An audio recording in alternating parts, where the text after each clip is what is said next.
మొట్టమొదటి రోజు నుంచి అరాచకం అరాచకం అరాచకం, భాషలో అరాచకం, చేతల్లో అరాచకం. ఏం మాట్లాడతాడు ఆయన? హోంశాఖ సహాయ మంత్రి. కనీసం నేను ఒక హోంశాఖ మంత్రిగా ఒక పదవిలో ఉన్నాను, సంస్కారవంతంగా మాట్లాడాలని లేకుంటే ఎట్లా? పుట్టుకల గురించి మాట్లాడతారా?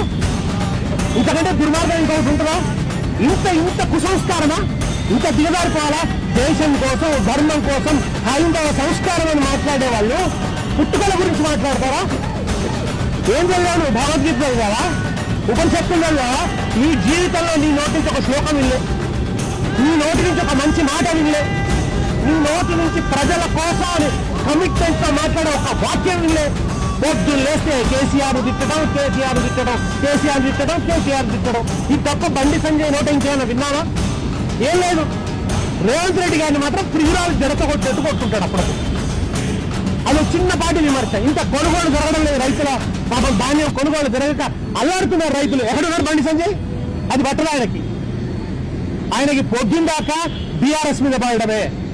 ఇవాళ రేవంత్ రెడ్డితో బిలాఖతై బండి సంజయ్ సాగిస్తున్నటువంటి ఈ దురాగతాన్ని ప్రజలు గమనిస్తున్నారు.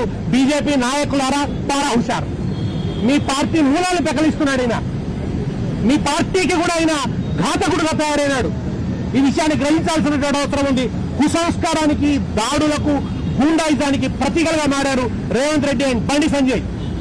వీళ్ళ విషయంలో తెలంగాణ సమాజం చూస్తూ ఊరుకోదు. చైతన్యవంతమైనటువంటి సమాజం, ప్రజాస్వామ్య విలువల్ని ప్రేమించేటువంటి సమాజం, ప్రజాస్వామ్య పోరాటం చేసి తెలంగాణను సాధించినటువంటి సమాజం కనుక ఈ సమాజం మిమ్మల్ని క్షమించదు.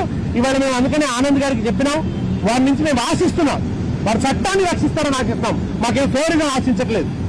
ఈ రాష్ట్రంలో ఎమ్మెల్యేల కార్యాలయాలు కాపాడండి, ఎమ్మెల్యేల ప్రాణాలు కాపాడండి అని అడిగాం. ఎమ్మెల్యేల మీద దాడులు జరగకుండా చూడండి. ఈ ఫ్యాక్షనిస్ట్ సంస్కృతి, ఈ బీహార్ లో ఉండేటువంటి దాడుల సంస్కృతిని తెలంగాణలో రానివ్వకండి అని చెప్పడానికి వచ్చినాం. వీళ్ళు ఇట్లా అరాచకాలు చేస్తే ఆత్మరక్షణ కోసం రేపు ఇతర పార్టీల వాళ్ళు కూడా దాడులు చేయాల్సి వస్తుంది. అప్పుడు ఏమైపోతుంది? ఈ రాష్ట్రం రావణ కష్టం అవుతుంది, అగ్నిగుండం అవుతుంది.